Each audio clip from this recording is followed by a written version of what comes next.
So today we're working with the Bright Tangy Italian, making a beautiful ham loaf. And so this ham loaf starts with just, like I showed you earlier, the ham loaf is from Mark's Meats down in, what is that town called? Lamar. In Lamar. And this is simply sausage and ham. And this is a ham loaf mix that they have, and we are making, so we're making a lot more than you would make at home. This is 10 pounds. And so for 2-pound meatloaf, is that, or ham loaf, is that what you would start with, a 2-pound? I would probably start with a 2-pound, yes. That's what we're going to actually make out of these, are 2-pound meatloafs. Right. Or and ham loaves, rather. Ham loaves. And so we're using a larger amount of the Bright and Tangy than you would use at home. But if you had a 2 pounds of ham loaf, you would probably use about three-quarters to a half a cup, depending. Yeah, so depending on how, like, juicy you like your ham loaf. If you like it a little drier, then use about a half a cup. If you like it a little more juicy and flavorful, you'll want to use about 3/4 cup. And Clay is just going to mix this all together.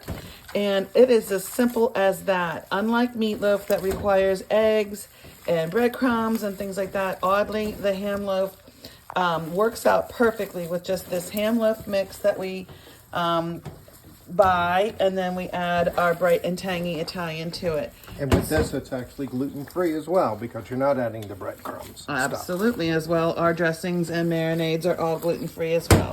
So enjoy your ham loaf, and we'll bake this then for how long, hon? So probably bake for about an hour to an internal temperature of about 160 to 165 degrees. Terrific. Even just the 2-pounder will... We're still going to the same temperature, yeah. And about how long then? I'm going to guess about an hour. Okay, great. And we'll know it's done as it gets a little bit browned on top, and you might want to go ahead and just glaze it again towards the end, that you'll get that nice glaze of the Bright and Tangy on the top. Correct. All right. Have a flavorful day. Okay, so Clay's got that all formed.